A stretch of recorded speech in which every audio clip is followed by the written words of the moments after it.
If there exists anything mightier than destiny, then it is the courage to face destiny unflinchingly. Geibel 30, June 1941. A summer sultriness blanketed the endless plains of eastern Poland, and only the movement of the trains swaying slightly beneath us brought relief from the heat.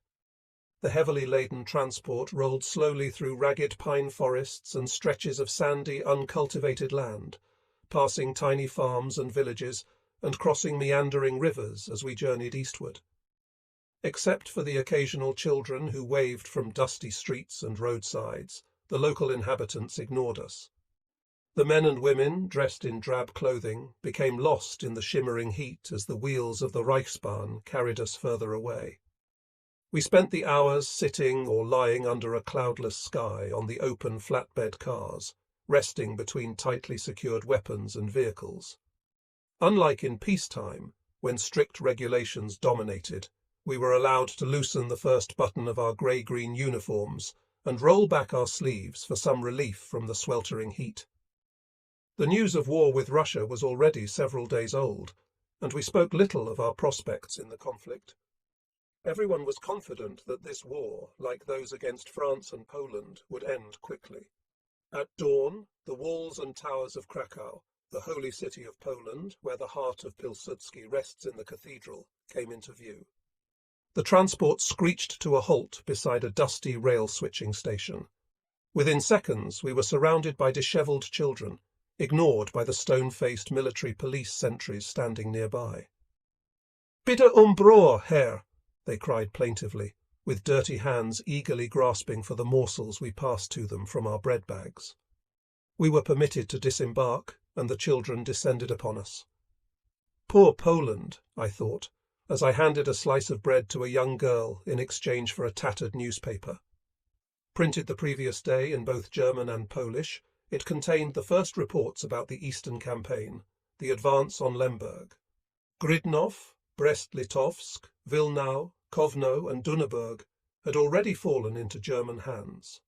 Ecstatic headlines boasted that over 2,582 Soviet aircraft and 1,297 Soviet tanks had been destroyed. Soviet-occupied Poland was being freed from the Bolshevik yoke. The military police soon sprang into action, blowing whistles and shouting orders for us to reboard. We climbed back onto the train, which groaned under its weight before slowly resuming its journey. As we moved forward, I read the newspaper aloud to my gun crew, who lay listlessly on the flat rail car, uninterested. I glanced back at the rail platform, now occupied only by the ragged band of children, as we continued on toward an unknown destiny. On the 1st of July, we came to a stop 10 kilometers west of Pelkini, near Yaroslav, where we dismounted and marched eastward. The infantry formed a long column on foot, the unenviable fate of every infantryman. Our anti-tank gun was pulled ahead by a Chenilette tracked vehicle captured during the French campaign. Soon the smell of smoke and ashes filled the air, and we saw large craters and scorched vehicles, evidence of the handiwork of German Stuka dive bombers. We eventually halted at a roadside canteen, where Swabian Red Cross nurses, under the watchful eyes of military police, served us cold coffee from a horse-drawn field kitchen. In vain they asked for news from home. We continued eastward in a long grey column, leaving the nurses behind. As dusk fell, we parked our vehicles and guns beneath a sparse row of trees lining the narrow road. Camouflage was ordered to protect us from enemy aircraft, and we did our best to cover our position with thin branches. At dawn, supply columns overtook us, rolling toward the distant sunrise. After another day of following their tracks, we encountered the enemy for the first time late in the afternoon. The road was lined with endless columns of Russian prisoners in ragged khaki-brown uniforms, marching in the opposite direction. Some, without caps, wore wisps of straw or rags tied to their heads to protect them from the burning sun. A few were barefoot or half-dressed, a sign of how quickly our forces had overrun their positions. Their strange mix of clothing and features revealed their diverse origins. White Russians, dark-skinned Caucasians, Kyrgyzes, Uzbeks, nomads with Mongolian traits, a multitude from the vast lands of Soviet Russia. They passed us silently, eyes downcast. Occasionally, a group supported a wounded or exhausted comrade. In school, we were taught that the Urals divided Europe from Asia. Yet here, in what we thought was the heart of Europe, we saw Asia. The long column of misery disappeared behind us as darkness fell, and we halted for the night. Beneath a starry sky, we wrapped ourselves in camouflage-printed shelter quarters and did not awaken until dawn. The 14th Panzer Jager Company was the forward advance unit, and at 0500 we marched. The crumbling ruins of burned-out houses stood as mute witnesses to the fighting Yaroslav had experienced during the Poland campaign, a mere 2 years ago, but seemingly a lifetime away. After crossing the San River at Radimo, we stood on Russian soil. We passed a large German cemetery from World War I, its faded wooden sign bearing the inscription, "To the memory of those comrades who fell at Dubrovica." Our column wasn't permitted to stop long enough to examine the graves. Little did we realize how many more cemeteries of our own would line the roads deep into Russia. Soon we encountered fresh mounds of earth, marked by rough birch crosses topped with the unmistakable steel helmets of the German Wehrmacht. These first silent, bloody witnesses on the highway to the east were arranged in regulation rows and columns. We attempted to divert our gaze, but were always drawn back to the graves. We marched on without speaking, and the silent red-brown mounds of earth seemed to beckon to us, as if to say, "Do not leave us here, do not abandon us in this strange place." Faint artillery fire could be heard from the direction of Lemberg. The condition of the roads became steadily worse, and dust settled thickly on the lancers, horses, and vehicles. Only the dim silhouette of the vehicle ahead of our platoon was visible, as the sun stood like an orange globe in its zenith, barely penetrating the choking clouds of dust. Sweat and dirt combined to create bizarre shapes on the faces peering from beneath the heavy green helmets. Near Krakowice, we again combined shelter quarters to tent and spent the night. Our odyssey into the void continued as we advanced toward an unknown destination. We encountered primitive villages lining the road, and Russian women and children peered at us intently from the shadows of doorways, gazing at us through the protection of rough-hewn window panes. The only men to be seen were ancient veterans of other wars. When asked, the people of the villages would tell us of the Bolsheviki. The menace and terror of the Siberian penal camps could be seen in the eyes of these people as they spoke, and they told us that pictures of Christ and Stalin hung in the schools. When the village teachers asked, "Whom do you thank for your daily bread?" the children would be compelled to answer, "Stalin." We were relieved to be experiencing firsthand the effects of communism, confirming that what we were hearing could not simply be attributed to our own propaganda. Niedermeyer remarked, "After having seen Russia, we now know how fortunate we are to be German." On July 5th, we moved through Lemberg. The city had been heavily hit twice during the initial course of the war, and the early morning haze revealed burned-out factories, ruined homes, and destroyed tanks with greasy black smoke billowing from their still-hot carcasses. In one of the few partially intact sectors of the city, a long line of people waited in front of a bread depot. They stared at us with listless eyes as we passed. The Russian airbase at Lemberg had been rendered unusable by the Stukas. Blackened aircraft and smashed equipment were scattered throughout the area, and during a pause in our march, soldiers wandered among the wreckage, photographing one another alongside destroyed Soviet planes, and curiously picking through the ruins, ever mindful of strict regulations against looting or non-authorized requisition of captured enemy equipment. With the war against the Soviet Union only a few days underway, we still observed anything associated with the Soviet army with curiosity. Our march continued through the first half of July. For days, great numbers of destroyed Russian tanks lined our path, and capsized prime movers with limbered field guns were scattered along the roadsides.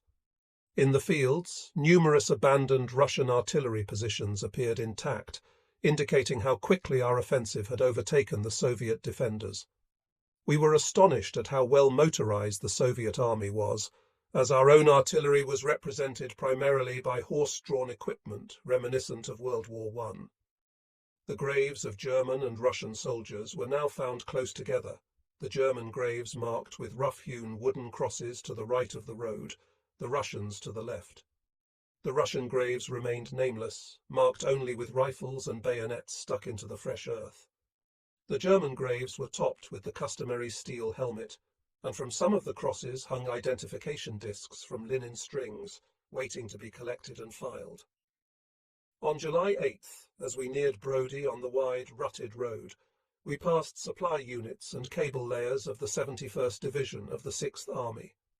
The cable layers advised us that the division had taken Lemberg with 600 casualties, and confidently reported that the war was to end within several weeks. Our advance halted at the old Russian-Galician border. We expected to encounter strong enemy opposition when the 6th and 17th Armies reached the Stalin Line, a series of bunkers and heavily defended strong points. We were disappointed to learn that the 132nd Infantry Division had been assigned to remain in reserve, as most of us were eager to see action before the inevitable surrender of the Soviet Union. 14 July passed without notice. Our existence remained marked by boredom.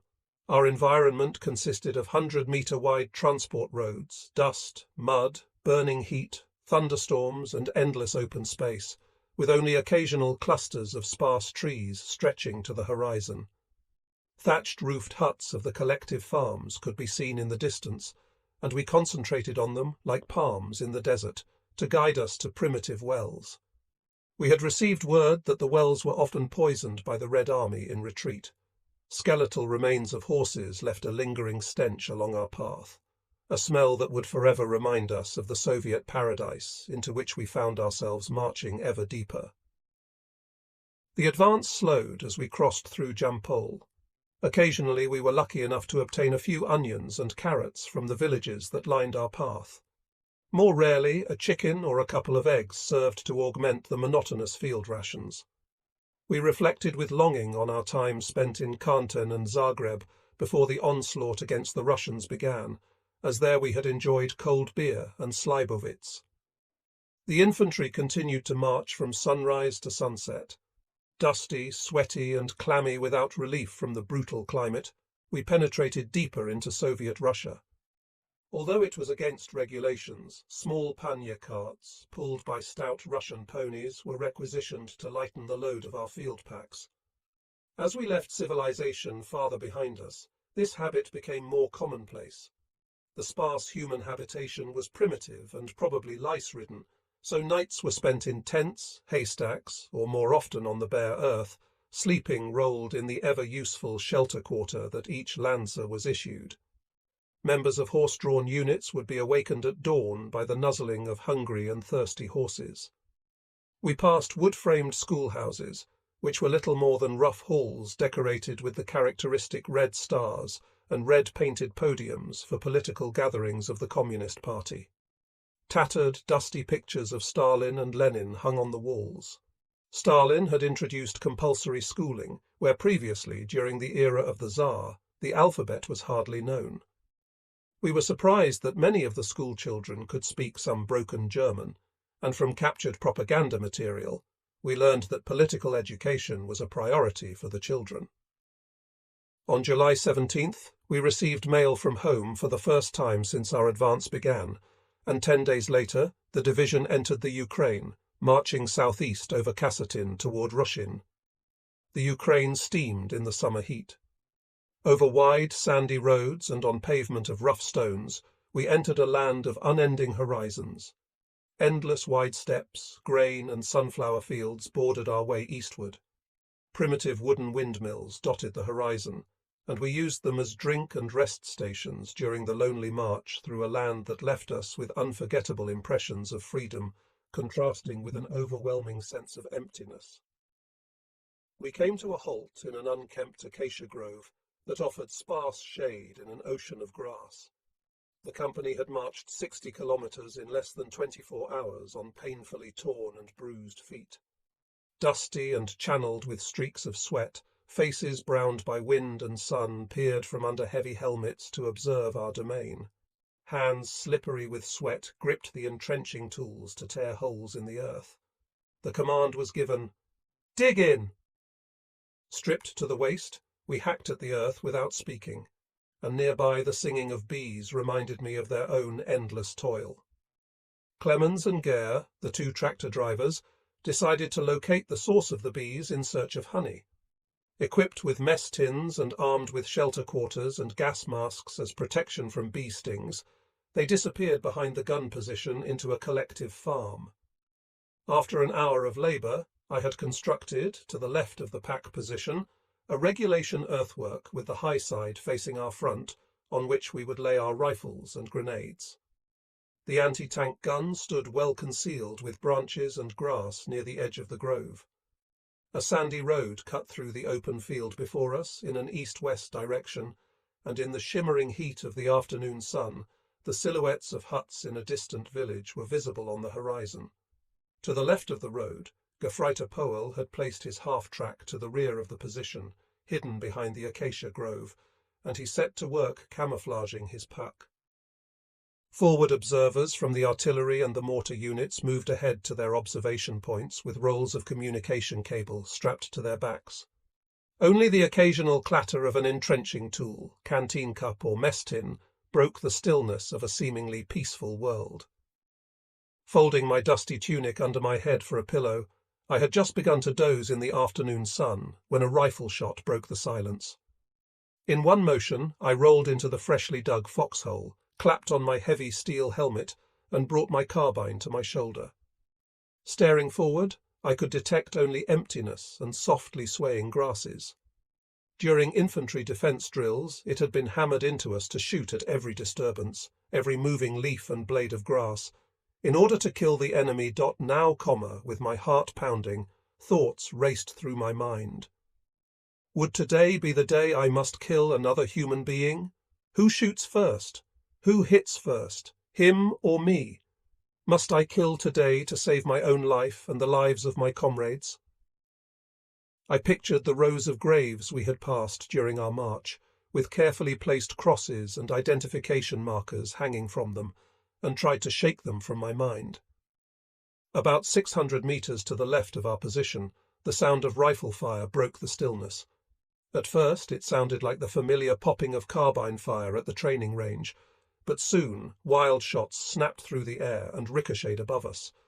With burning eyes, we continued staring forward, but we noticed nothing unusual before our position. Through the rifle fire, the distinctive crack of an anti-tank gun sounded far in the distance. Within a few minutes, the incident was over. Dust and the acrid smell of burnt cordite drifted faintly in the air, and to our left, an ugly black cloud billowed into the blue afternoon sky. We remained crouched in our positions. In hushed tones, and with hearts pounding with excitement, we tried to assess what had occurred. A short time later, we learned through a courier that Powell's anti-tank gun had knocked out a Soviet armoured reconnaissance vehicle, and that an attack by a Russian rifle company had been repulsed. Little did we realize that, in the months and years ahead, this short encounter would come to be considered nothing more than a casual and insignificant brush with the enemy. This first action of the regiment was little indication of the nightmarish years of fighting, marked by deprivation, sorrow, and countless victims that lay before us. From this vast expanse, many of us would never return, but at the time, one didn't dwell on such thoughts. I turned to my diary, a small pocket-sized book bound in black oilcloth, its corners already ragged and the pages stained with sweat and rain, to recount the incident. The two drivers returned with mess tins dripping with honey, a satisfying addition to our evening rations. We ate the honey with komis bread, welcoming the change from the usual tinned liver and blood sausage, washing it down with cold tea before preparing for another march at dawn. On the 30th of July, we found ourselves in bivouac at Mikhailovka. Over the previous days, some of the units had experienced attacks from Soviet bomber and fighter-bomber squadrons, though they had proven ineffective in slowing our advance. The rifle companies and horse-drawn units marched throughout the night, covering about 65 kilometers to reach Kargalik on the 31st of July. That night, the password was issued, and rumours circulated of a pending attack to take place the following morning at 0700 along a wide front. We passed the summer night wrapped in shelter quarters, crouching in our grass-lined foxholes. The rumours held true, as exactly at 0700 on the 1st of August, we began our push forward toward the Soviet defences near Mirovka. An immense open field lay before us, with little protection save for gently rolling terrain and shallow depressions invisible to the untrained eye.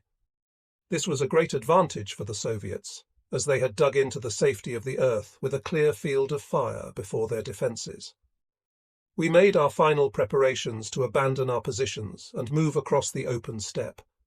With little effort, we brought the pack into position on the edge of a wheat field, which offered a wide field of fire facing eastward over a green sea of wheat, interrupted only by sparse potato gardens. The first rays of the morning sun danced across the wheat stalks of Ukraine, and through the morning haze we could make out the distant silhouettes of two villages on the horizon. We sat on the gun carriage drinking warm coffee, attempting to dispel the cold feeling within us.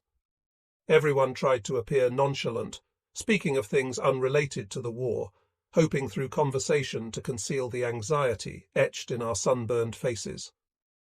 Company officers gathered in tight circles several dozen meters away, speaking in low tones and glancing toward enemy positions, occasionally raising field glasses to their eyes.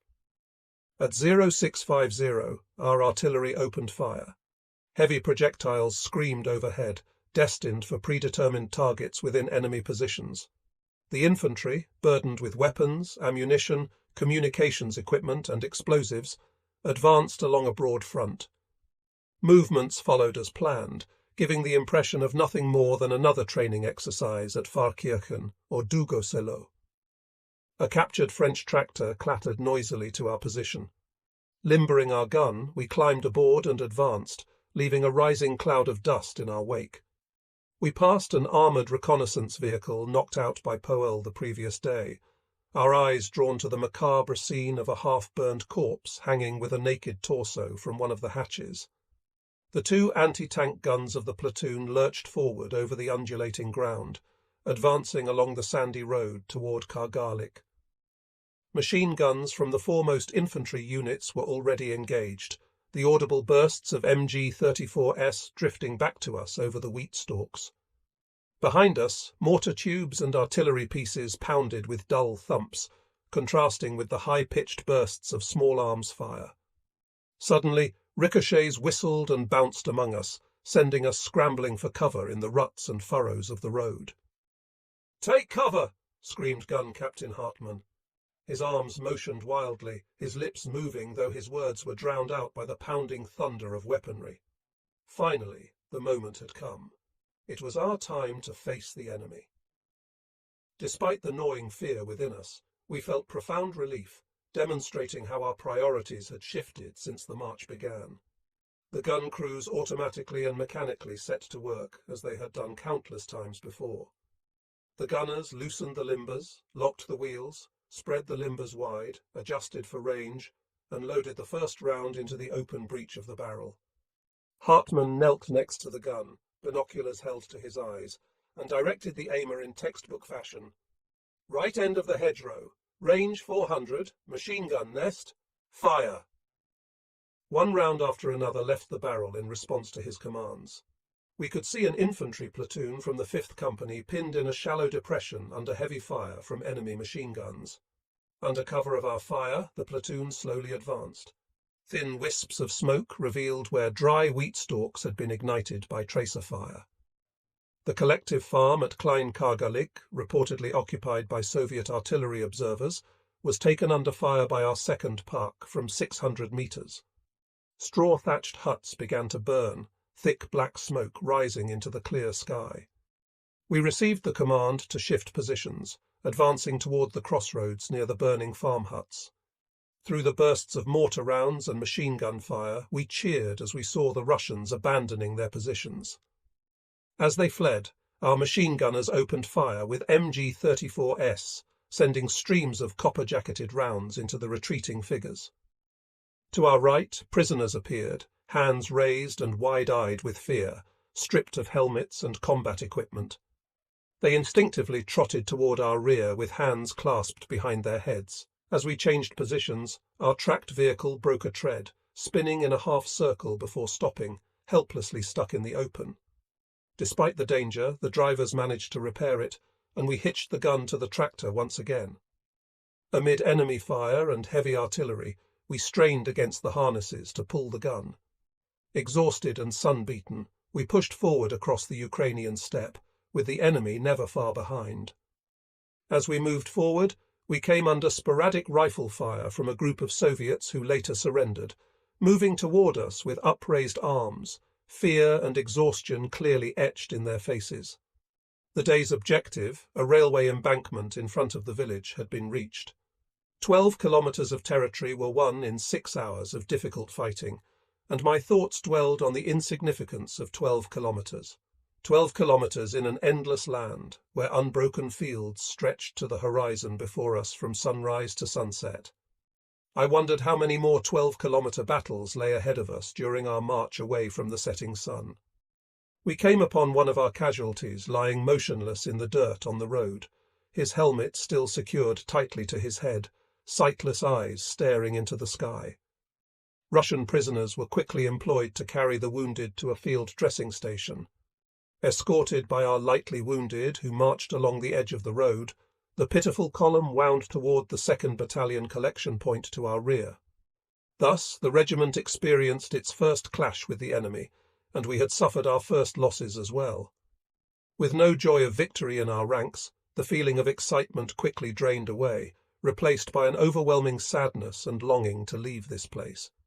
As yet, we had not experienced the true effects of prolonged warfare, which becomes an environment that sets aside all former bonds to family and culture, irretrievably replacing them with bonds to the comrade at your side. That was to come in the weeks, months, and years ahead. The journalists assigned to the propaganda company would write colourful reports on what had taken place, and would also add that the dead and wounded had done their duty in service to the Führer and the fatherland. Our gun crew was assigned to perform a security detail, and as dusk fell, we positioned the gun along the road near the battalion defence line. The isolated bursts of impacting mortar rounds echoed over the wheat fields and seemed to chase the sun as it sank slowly in the west toward Germany.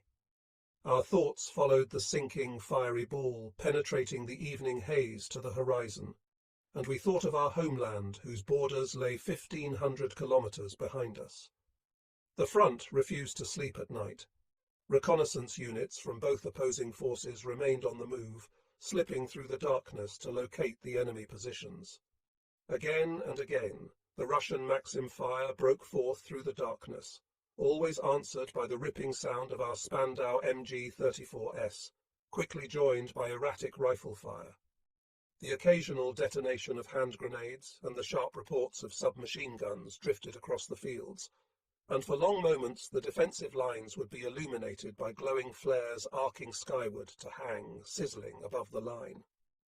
In the early morning hours, we were withdrawn from the sector and deployed 2 kilometers to the south in preparation for another attack. 2 August was marked by a break in the monotonous field rations when we boiled freshly dug potatoes in an unnamed Ukrainian village. Oberschützer Fair had already plucked a chicken, and together with the boiled hen and potatoes, we ate peeled cucumbers. Several hundred meters along the approach to the village on a small rise was Unteroffizier Eigner's burned-out half-track. During the previous day's fighting, he had driven directly into a well-concealed minefield where the 3 men of the gun crew met their deaths. 2 of the crew members were killed instantly. The anti-tank mine had severed both of Eigner's legs, and he had died that night at the medical collecting point.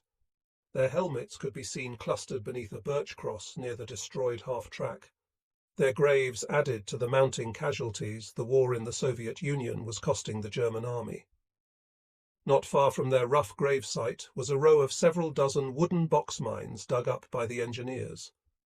The soldiers had long since found an appropriate name for the deadly little boxes, referring to them as Kindersärge.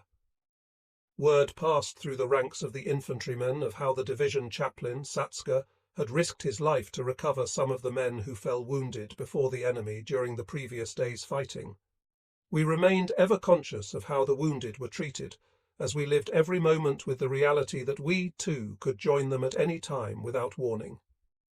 Many of the soldiers who had not previously been so inclined began to attend religious services, and with the growing consciousness of our own mortality, we became more aware of the presence of the chaplain. As our casualties continued to mount, the chaplain, who wore no insignia of rank in the German army, came to play a more significant role in our lives. For far too many, he would offer the last voice of reassurance and the last vestige of comfort before they, too, succumbed to mortal wounds. Our lines of supply became more strained with each day's advance, and as our momentum slowed to a crawl, we continued to experience ever-increasing sporadic shelling. Once my gas mask and entrenching tool were ripped away by a shell splinter, and my tunic was torn as well, but other than a bruise on my hip, I escaped injury. The Russian rearguard elements continued to withdraw before us, attempting to burn many of the few mud and straw huts in our path, and always leaving an ever-present cadre of snipers, who slowly extracted a deadly price from our ranks at the cost of their own lives. On the 3rd of August, we spent most of the night lying in the middle of a turnip field.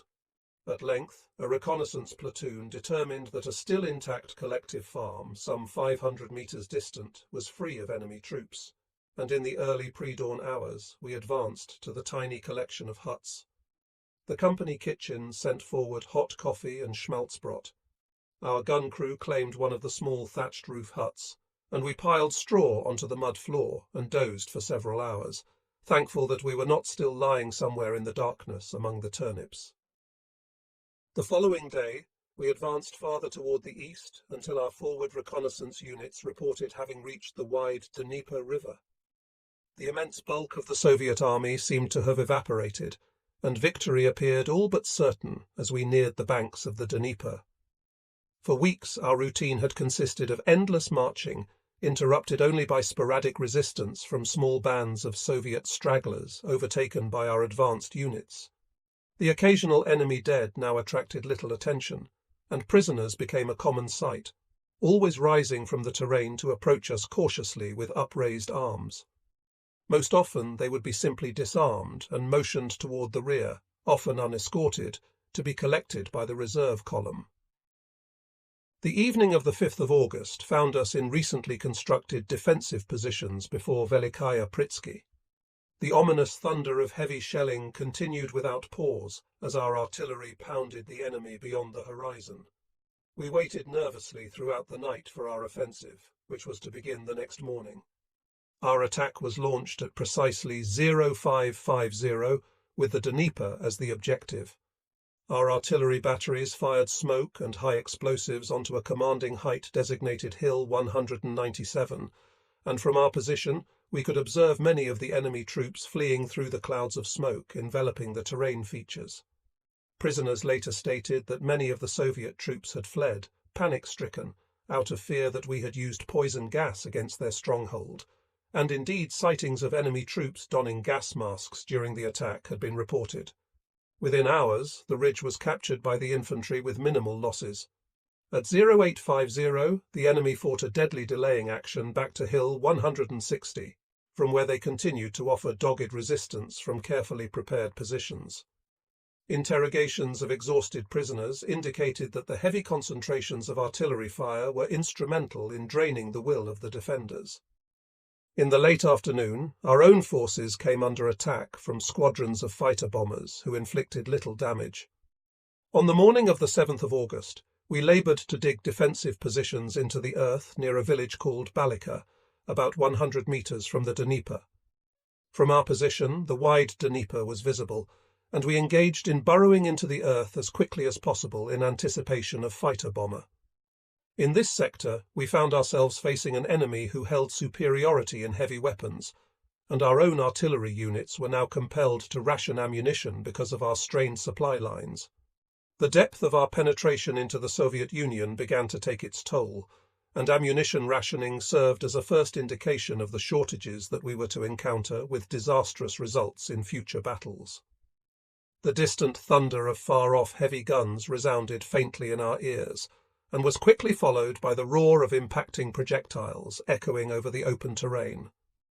The evening brought more attacks from the Ratters flying low over our positions, passing over us in what appeared to be no pattern of attack. We attempted to repel them with rifles and light machine guns, with little effect. One evening, I observed 2 rations carriers from the artillery battery located behind us, moving along the lower part of the ridge toward the front. The soldier in the lead carried the cylindrical thermos canister in a harness on his back, and they picked their way through the broken ground in the growing twilight, plodding slowly forward over undulating terrain torn by artillery shells and made soft and muddy from the intermittent thunderstorms. Suddenly, we were forced once again to dive for cover as a Rata began a surprise descent upon us from a low-hanging cloud bank, and the 2 oncoming figures scrambled for shelter behind the wall of one of the mud huts at the edge of the village. The plane loosed a burst of fire into the village as it passed overhead, before disappearing into the grey thunderheads as quickly as it had appeared. Moments later, the 2 men could again be seen making their way past our position. They picked their way through the morass with difficulty, one following closely behind the other, curses clearly audible in the still air. The second man had slung his carbine and was holding both free hands against the sides of the canister in an attempt to salvage the remaining portion of their day's rations. The steel container had been cleanly punctured by a round from the aircraft's board gun, and the projectile had gone through the sides of the canister, leaving the hot contents pouring in twin streams onto the ground. Dodging the shell craters in the evening twilight, they wound their way through the muddy and torn earth toward the waiting men in the battery position. Still swearing and cursing the Ratters and Ivan, they stumbled slowly forward toward their destination. The soup for the artillery battery was to be carefully rationed that night, but however sparse the quantity, it would still be preferred over the monotonous iron rations of wurst and hard bread we were often compelled to consume while on the march. On the evening of the 9th of August, we were treated to Schweinebraten, brought forward from the field kitchen by couriers, and the following morning we deployed forward again. The enemy had attempted to push armoured units through a sector held by a neighbouring division, and elements of the 68th and our 132 Days Infantry Division were ordered to reinforce the sector. The march was ordered for 0800. In preparation for the move, we were provided with coffee and schmaltzbrot. Despite the sickening odour of a dead horse that permeated the air from the edge of the road, we enjoyed the first meal since being treated to Schweinebraten early in the evening of the previous day. During our short pause, a band of Stukas flew over us, and we were able to observe them break from their formation and dive like hawks on unseen prey. The screaming aircraft sirens threw panic and confusion throughout the enemy ranks as the Stukas dropped their bombs into the columns of Russian tanks and troop concentrations hidden from our view behind the terrain features. Clouds of black smoke mushroomed skyward through the still air, marking the locations of the vehicles that had fallen victim to the dive bombers. The Russians soon retaliated with air attacks of their own. Not having had time to prepare defensive positions, we dove for cover in the shallow depressions in the ground, only to be bypassed by the enemy aircraft. Behind us, some bombs fell near a medical collection point without causing casualties. On the 12th of August, our pilots dropped artillery ammunition to the batteries in our rear area. The artillery units had fired ceaselessly while repelling the heavy Soviet counterattacks during the previous days, and the air observers reported that the Soviets were pulling their forces back toward the east over the Dnieper near Kanev. Our own units continued to press attacks, but enemy resistance had stiffened, and we gained little ground. My gun was situated near a railway embankment to secure the rail lines running toward Kanev and over the Dnieper. The front in our sector had remained quiet throughout the afternoon, and Hartmann and I set out on a short reconnaissance of our area. Behind the rail line in an easterly direction, along the edge of a small grove of trees, we suddenly found ourselves staring into the muzzle of a Maxim machine gun not 10 meters distant. Concealed beneath the shadows of low-lying branches, a blood-soaked figure in a khaki uniform was draped motionless over the gun carriage, as if resting. Quietly releasing the safety catches of our submachine guns, we gingerly edged forward, surveying the scene before us. Lying closely together in a jagged row along the railway embankment, we found a group of about 30 dead Russians. From their position, it was obvious that during the previous day's fighting, a burst from a tank or aircraft machine gun had caught the platoon in flanking fire, killing or wounding all of them instantly. I slowly slipped forward to examine one of the casualties, and observed that the lifeless hand of one of the corpses still grasped an open package containing a field bandage. The badly wounded Russian had vainly attempted to bandage himself, but, unable to staunch the flow of blood, had slowly died where he lay. His tunic was unbuttoned to the waist, his uniform black with the encrusted blood from a fatal wound. My gaze wandered from the first figure and fell upon a corpse wearing the uniform of a sergeant. The NCO was grasping one of the wheels of the Maxim carriage, his sightless eyes peering forward at the ammunition belt where it fed into the chamber of the weapon. Another held his rifle clenched in cold fists, his head resting against the ground as if asleep, the olive-coloured helmet secured tightly under his chin. Hartmann slipped past me and slowly approached two other figures lying closely together, side by side. One of the figures had draped an arm across the other in a last embrace, as if attempting to comfort a dying comrade. As Hartmann neared, a cloud of flies rose in protest, breaking the deathly silence, and I moved forward to join him in surveying the ghastly scene. Moving silently among the carnage, Hartmann suddenly turned and slipped past me without speaking, heading in the direction from which we had come. Carefully avoiding the eyes of the dead, I quickly followed him. In this abode of death, only the trees, still and quiet, appeared to be survivors and witnesses to the struggle that had occurred, hidden within this wooded glade. Despite having observed death many times over the past months, I unknowingly remained a novice as yet to the true brutality and horror of war. I could never at the time have imagined that in the months and years to come I would become benumbed to death on the battlefield, and that such scenes would be commonplace to us all. In the months to come, our reaction to the deaths we had witnessed would become callous and accepting. We would have searched the corpses for documents, collected weapons, and gathered equipment for our own use. At this early stage during our baptism of war, we remained burdened by the naive thoughts of pity for the dead, and by our own aversion to physical contact with the bloody and torn bodies strewn upon the earth where they had fallen. On the 13th of August, we occupied a former Russian field position approximately 10 kilometers northwest of the city of Kanev on the Dnieper. We had taken over the holes hacked into the clay by the enemy, who had occupied the heights only a few days previously. Experts at digging and camouflaging positions in the open fields, the Russians had constructed earthworks that consisted of circular holes about waist deep, widened at the bottom to allow one to lie comfortably with enough room to stretch the legs. The clay held fast and was excellent for tunnelling, so I confidently improved my position with my entrenching tool. Prior to our attack, a rather small Russian must have occupied it. I found the cool earth of my new dwelling comfortable, despite the sultriness of the hot Ukrainian summer day. Here I felt secure, with the sense that nothing could happen to me quickly or without warning. We crept cautiously forward into the open terrain to gather grass and straw, with which we camouflaged our anti-tank gun. In the evening twilight, someone brought in a large bundle of straw, which was divided among the gun crews. With this, we could plan on spending a comfortable night, providing that Ivan did not wake us. The evening shadows disappeared as twilight turned to darkness, leaving rugged silhouettes of the uneven hills and deep ravines, the Balkas, to the east of us across the Dnieper. We would come to know them well in the future fighting. The enemy had re-established defensive positions approximately 300 meters from our location in a small wood, as well as for protection from Soviet gunboats on the river. Within hours, heavy mortar rounds fired from boats maneuvering on the Dnieper began to impact on the slopes near us.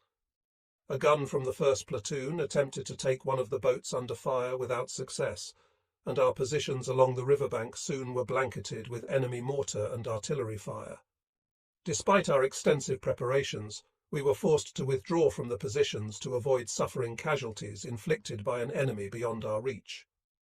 To the left began a small valley lined with birch trees and heavy undergrowth that would have left an impression of peaceful solitude if not for the occasional Maxim bursts that broke forth to harass our positions from this direction. We left one man on guard, huddled behind the heavy armor shield of the pack for protection from stray machine gun and sniper rounds.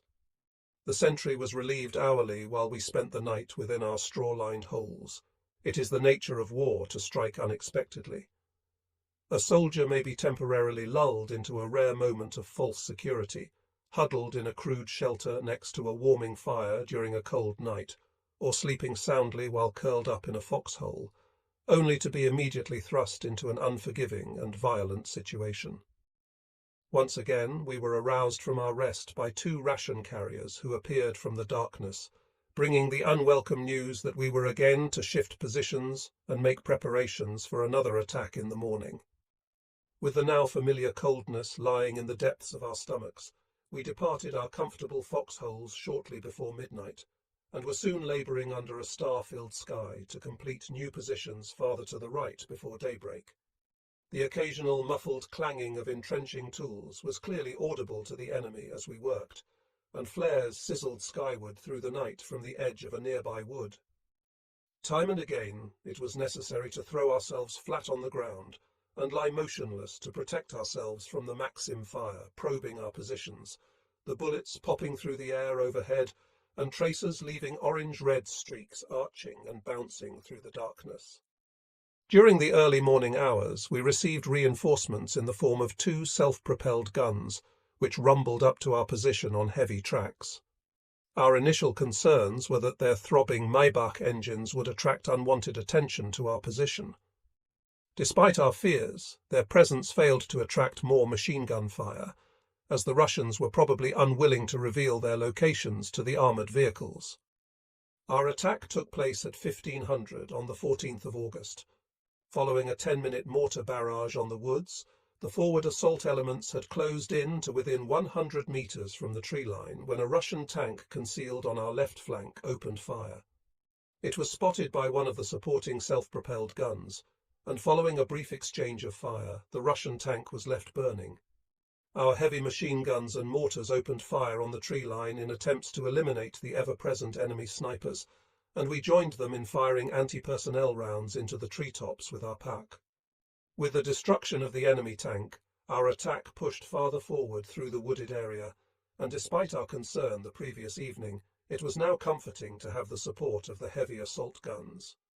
We were able to determine the location of the destroyed tank from the black cloud of smoke rising from the burning turret, and we heard rumours that one of the companies had suffered a number of casualties from the heavily armoured vehicle before it had been located and destroyed.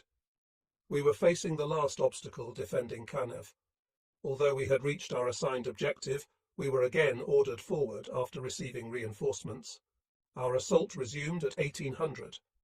Our limbered gun was bouncing behind the tractor toward the city, following in the wake of the infantry assault company, when we suddenly came under flanking fire from an enemy field position. Having lain hidden to be bypassed by our advanced elements, the enemy now attacked the platoon with small arms fire that impacted against the thin skin of the tractor and snapped through the air above us. At that moment, the Chenilette motor stalled, and the vehicle lurched to a halt under a hail of fire. With pounding hearts, we grasped submachine guns and carbines and desperately scrambled for cover, the realization that we were caught on open ground gripping us with fear. Our machine gunner Robert, with whom I had served since recruit training, seized his MG-34 and sprang to his feet to lunge forward under the weight of the machine gun.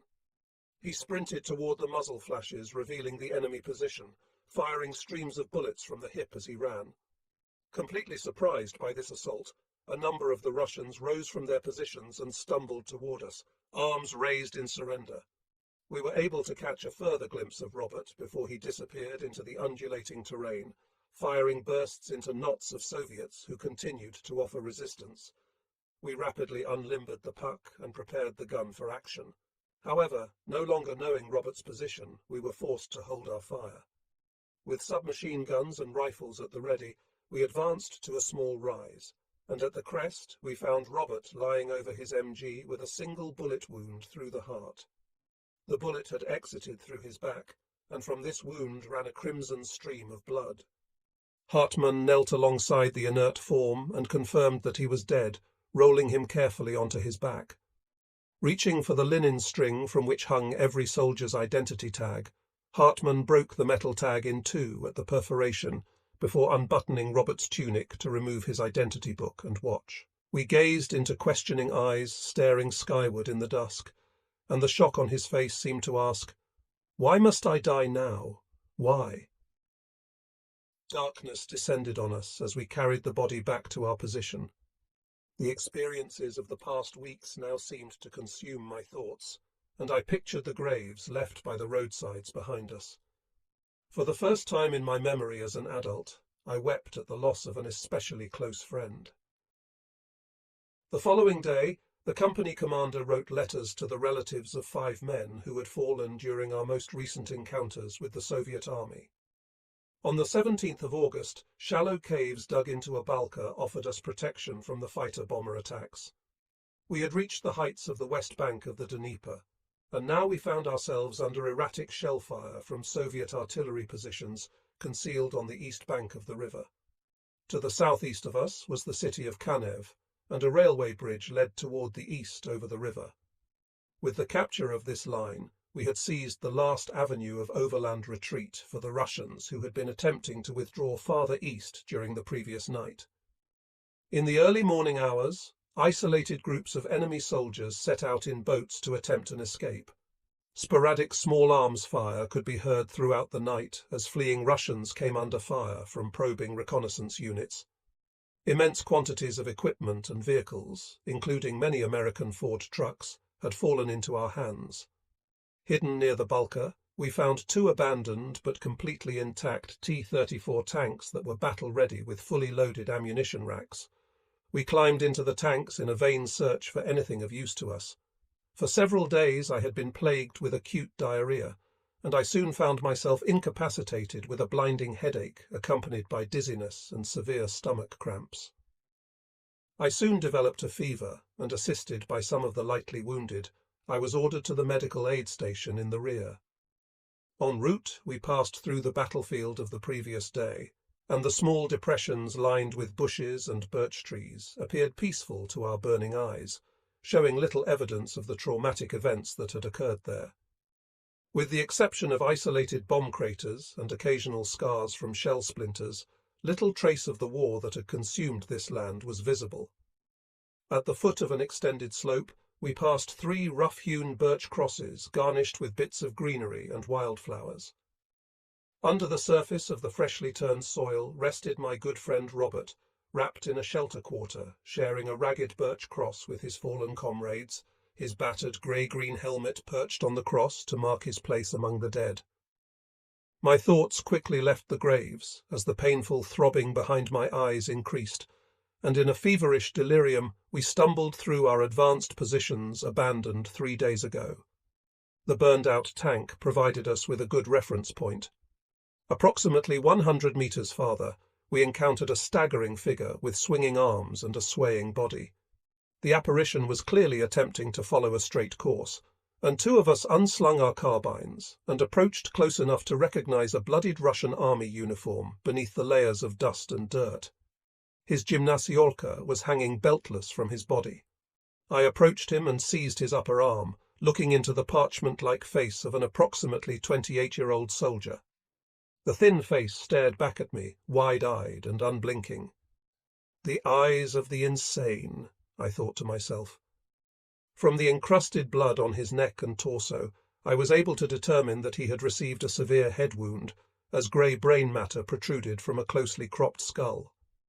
A cloud of flies swarmed about the wound caked with black-red blood, and it was obvious that a bullet or shell fragment had ripped part of his skull away some days previously.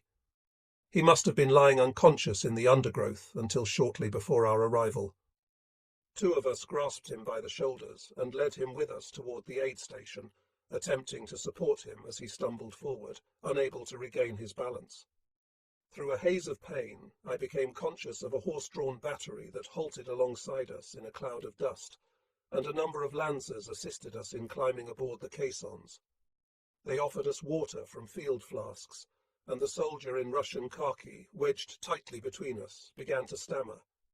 Through the croaking of his voice, I could understand "woti," water. Exhausted, we reached the medical station, and from behind a feverish veil, I observed how the wounded who had accompanied me were tended, and the Russian soldier's head was bandaged. I was given a number of tablets, and the medical officer reported that a thermometer revealed a temperature of 39.8 degrees Celsius. I was then given warm tea in a field cup, and a medical orderly led me to a straw bed in a former schoolhouse. I did not awaken before the afternoon of the following day, after having slept 18 hours straight. Feeling fresh and wide awake, I was provided a meal consisting of a healthy portion of bean soup and heavy black bread, which I consumed ravenously. Looking around, I was surprised to see that the area was almost deserted. The wounded occupants of the aid station were no longer present. They had either been evacuated or had been diagnosed as fit enough to be returned to their units, and only a small number of ill soldiers remained at the station, attended by the young medical orderly who had assisted me upon my arrival. He advised me that during the early morning hours, the seriously wounded had been transported and that a medical officer had attempted to awaken me without success. The following morning my fever was gone, and I was directed to return to my company. After a journey on a series of trucks and in pony carts, I managed to locate my gun crew, who, during my absence, had again been sent back into action against enemy units that had temporarily broken through near Kanev. The sight of ragged individuals approaching our positions with upraised arms became commonplace. On the 26th of August, we utilized all available time for reinforcing our positions. The overextended sector assigned to our division offered numerous landing areas for the enemy, and fortunately, our heavy weapons were available to provide blocking and cover fire in the event of an attack. During the night of the 28th of August, we shifted to Khodorov on the Dnieper to reinforce a gun company that occupied a strategically important point on the line. This point commanded the heights of the bank on both sides of the river and was occupied by thinly scattered forces. The village was situated along an unpaved road where two bulkers converged, and isolated primitive dwellings lay scattered along the length of the small valley to the river. From the pack position, our view of the river was obstructed by trees, ragged hedges, and rustic clay cottages with thatched roofs and whitewashed walls. A large, prominent stone building served as a central reference point. Prior to our unexpected and unwelcome presence, it had probably served as the village school. Below a steep embankment less than 100 meters from our position, the river flowed sluggishly to points unknown, and on the eastern edge of the village was a tomato farm. From the edge of the embankment, the wide expanse of the river, which curved its way around small groups of islands, was clearly visible, and the eastern shore was thickly covered with a heavy growth of trees and bushes. A shallow island directly opposite us was covered with thick vegetation, effectively concealing all signs of Soviet presence. Our supporting artillery battery, situated on a commanding terrain feature, was entrenched near a tomato kolkhoz that controlled a splendid view overlooking the enemy-held territory. The locations of enemy troop concentrations could be discerned through the vertical wisps of smoke rising from many cooking fires. Our artillery remained active and engaged in intermittent shelling in attempts to disrupt the enemy supply routes that lay hidden from our view. Otherwise, the front remained quiet. Shortly after our arrival, we sat in front of one of the huts, and I pulled my harmonica from its customary place in an interior pocket of my tunic.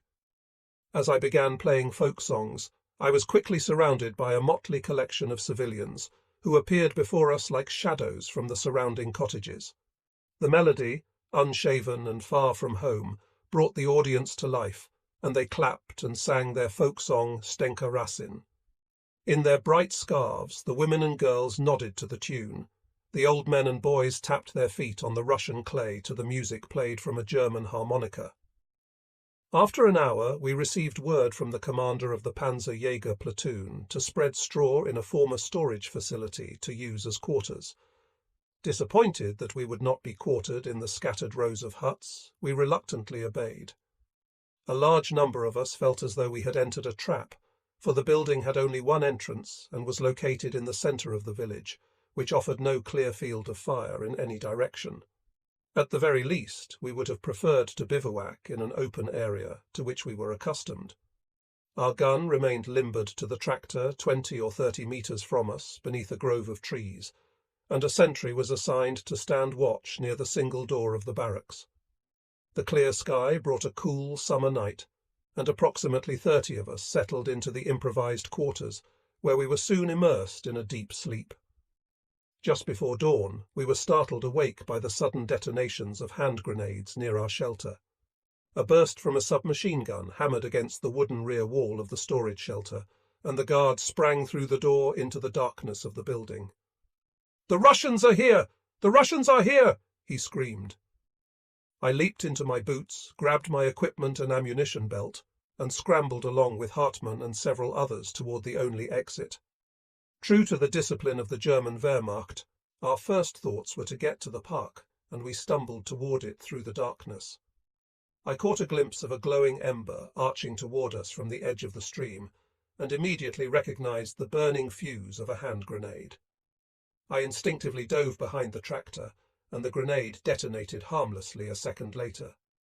The few men who managed to rally in the vicinity of Hartmann's gun at the onset of the surprise attack now opened fire with rifles and machine guns, kneeling behind the tractor or lying prone on the ground. As I pulled 2 grenades from my belt and tossed them in a wide arc over the tractor to the edge of the stream, Hartmann bounced a 3rd grenade farther into the ravine. As we suppressed the enemy fire, the chatter of Russian submachine guns slackened, and we received no more hand grenades from the streambed. In the interim, more men of the platoon had sprinted from the building and attempted to reach our position. From the direction of the wooden bridge, a new firefight raged approximately 100 metres from us. We suddenly caught a glimpse of the platoon leader dashing past us, screaming, "I've been wounded!" and he quickly disappeared into the darkness near the storage shed. Taking advantage of the pause in the firing, we unlimbered the pack and began firing into the heavy undergrowth along the stream from where we could still discern the twinkling muzzle flashes of the Russian weapons. Bullets striking against the shield of our gun were clearly audible, but with several dozen anti-personnel rounds we managed to suppress their fire, and the Russians broke off any further attacks. It had all taken place in less than 10 minutes. Hartmann and I hastened into the storage shed, where the lieutenant was lying with a bullet wound through his thigh. Already being bandaged by a medical orderly, the wound was bleeding profusely, although the orderly reported that no artery had been severed and no broken bone was noticeable. We left the 2 communicators and the lieutenant's driver with him and returned to our platoon. Hartmann assumed command of the platoon and ordered Burkhardt and me to establish contact with the company headquarters in the village. We cautiously stepped onto the bridge and immediately discerned the lifeless form of a Russian lying several metres from us, the silhouette of his body a stark contrast against the pale wood in the bright moonlight. The enemy had apparently broken off their attack and retreated, and within a few minutes we had made our way to the company headquarters located in a farmhouse. The headquarters was filled with wounded, tended by a medical Feldwebel. Here we were told that at the time of the attack on our quarters, the Russians had simultaneously launched an attack against another unit quartered in the east end of the village. We made our report, and to our relief, we were immediately dismissed to return to the more familiar surroundings of our platoon. After returning from the company headquarters, we transferred the pack to a more advantageous position about 50 metres from the warehouse. From this location, we could cover an area extending from the top of the ravine to the bridge, and would be able to take any further attacks under direct fire. We kept the ravine and the slopes to the right and left of us under close observation, but we detected no further enemy movement and received no further fire. There were reports circulating that the Russian attack had been repulsed, and that the lieutenant had received a Heimatschuss. We had just begun to feel secure in our new environment when suddenly, in the growing light of dawn, I observed to our left a small group of Russians pulling a heavy MG over a rise behind the schoolhouse. We scrambled to our assigned defensive positions and immediately opened fire on them with armor-piercing and high-explosive rounds, our anti-personnel ammunition having been expended. They dove for cover, leaving several dead and wounded on open ground. We fired into the location where they remained under concealment and into the abandoned schoolhouse to prevent them from establishing a machine gun position. After several shots, we observed several Russians retreating rapidly toward their rear, followed by the rapid hammering of our MG-34. Suddenly, the air directly before us exploded with small arms fire. From a close range, we came under fire from infiltrating Soviets, and the shouts of the Ivans were clearly audible from the cover of the ravine. Through thick bushes, trees, and small gardens of sunflowers, tomatoes, and bean plants, the enemy again worked their way forward to our position, tossing hand grenades through the air that rolled to within 10 paces of our gun before exploding. We frantically pulled the last case of 37mm ammunition from our tractor as the gun loaders shoveled and kicked a pile of expended shell casings away in an effort to clear the gun area. We had only 30 rounds of armor-piercing ammunition remaining, and as I stripped the last clip of rifle ammunition into the magazine of my carbine, a quick check with the others revealed that they had expended theirs as well. Hartmann had only a half magazine of ammunition for his submachine gun remaining. The Russians attempted to push across the road to reach the storage building, and it was clear to all of us that we had to prevent them from reaching their objective at all costs to avoid being isolated from the remainder of the company, which would mean inevitable annihilation or surrender. At approximately 1,000, the last anti-tank round was fired from the smoking barrel of our pack. In attempts to deny us the use of our gun tractor, the Russians now assaulted the building directly, and soon it had been set ablaze by either tracer fire or Molotov cocktails. Unable to know if there had been enough time for an evacuation of the barracks, we could only hope that the wounded officer had been taken to safety.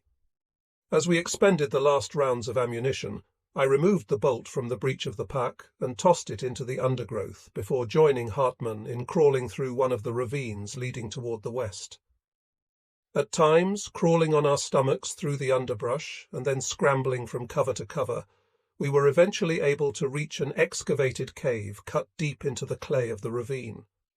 There we discovered a number of the village inhabitants, peering fearfully toward the sound of the fighting with anxious faces.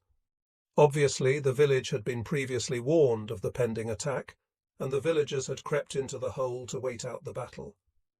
Ignoring the presence of the terrified civilians, we scrambled to the crest of the ravine. From this higher observation point, we could see the Russians swarming around the storage shed some 300 meters distant.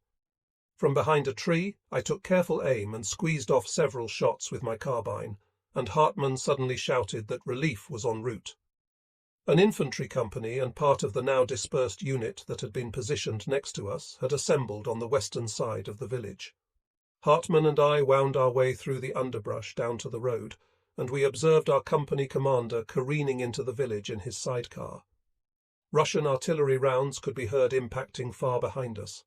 Our own heavy weapons took the embankments of the Dnieper under fire to block a Russian retreat, and our attacking companies pushed forward.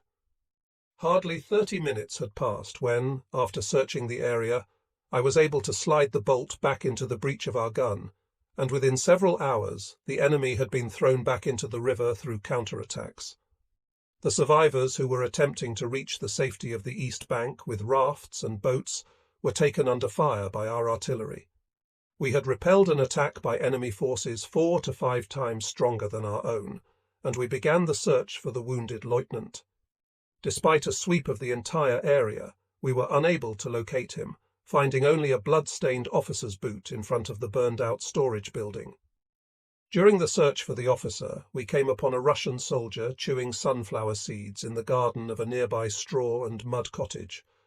Offering no resistance, he raised his hands high in surrender and approached us cautiously, glancing about fearfully and waving his open hands slightly as he neared our position. After a cursory search, he was taken to regimental headquarters for interrogation. The following morning, the rifle company reported the discovery of an unidentified body where the stream met the Dnieper. We later learned from the company commander that the body was indeed that of the lieutenant, who had been executed by a shot in the back of the neck, probably by a political commissar. There was no trace of two other missing members of one of the rifle platoons, and most likely they were taken over the Dnieper as prisoners. A Russian medical officer, who was later captured after the encirclement at Kiev, reported that the German prisoners captured in this area had been executed prior to the Soviet capitulation of that city. We later heard reports that during the night of the attack, the village schoolteacher and a young communist member, Olga, both of whom on the previous evening had joined us in singing Stenka Rasin, had slipped through the Balka under cover of darkness to swim across the wide river. On reaching the Soviet positions, they had provided detailed information to the Russian troops on the east bank, outlining our positions and strength before leading a Russian battalion unnoticed over the river and into the Balka. Our quarters were situated near a bridge that provided a passage over this ravine into the village. The war in the east had begun to exhibit its brutality. Nevertheless, none of us could foresee or comprehend that the bitterness and rage of the Russians following the invasion of their country would grow more intense with each passing year. Much of the civilian population was in opposition to this retribution, especially on the southern sector of the Eastern Front, where we were relatively well regarded. Many of the Russian prisoners captured early during the campaign had expressed a strong desire to fight alongside us against Stalin and the Soviet government. As time passed, the communist leadership abandoned the call to sacrifice oneself for communism and sought to make a strong appeal to the inherent patriotism of the people. To defend Mother Russia against the invading fascist intruders became the patriotic duty for everyone, with absolutely no exceptions. Thus, the conflict evolved into a war of the Russian people against the German aggressors, instead of a struggle for the survival of the party. Unfortunately, the brutal measures of the Soviets could be compared with the conduct of the German occupiers in the rear areas, far behind the front. Through the excesses that took place against the Russian people, the German soldier became, to the simple Russian, a fighter and supporter for a despised, murderous political institution. Because of this doctrine, established and mandated in faraway Berlin, countless atrocities were in turn committed on soldiers in the front lines, even though we front soldiers were unaware of the murder of thousands of innocent people through the Sonderkommandos of the system, or of the excesses practiced for the pacification of captured areas by our golden pheasants of the National Socialist Party.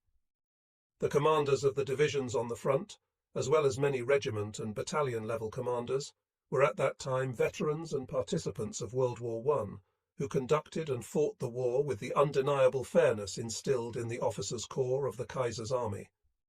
It must be added that during the entire campaign in the East, I never experienced a single incident when Russian soldiers who had surrendered were not correctly handled, or when captured enemy wounded were not medically treated exactly as our own.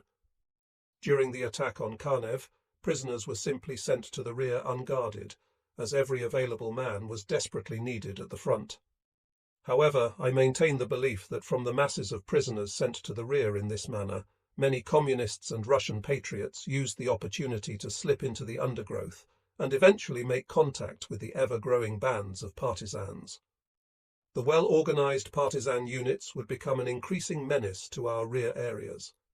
As the war continued, the people came to trust and support the partisans to a great extent, and they were able to find shelter and protection everywhere. Throughout the first half of September, we continued to defend our positions on the banks of the Dnieper as the Soviets attempted to regain the West Bank. On the 14th of September, our first units pushed over the river. Following a reconnaissance on the Dnieper island north of Balika, a successful landing was made, and the Soviet defences on the heights of the bank were assaulted. Despite strong enemy resistance, large numbers of prisoners were taken. 2 days later, our company followed the foremost units as a reserve and landed on the opposite bank. By exploiting the confusion of enemy forces, we successfully established a deep bridgehead that continued to be built up by more forces being pushed over the river into the breach. The German artillery batteries ceaselessly fired on enemy positions on the opposite bank from Khodorov, and simultaneously a line of fire was laid down to the east of the Dnieper tributary near Balika. By nightfall, the advance units had reached the area of Yashniki.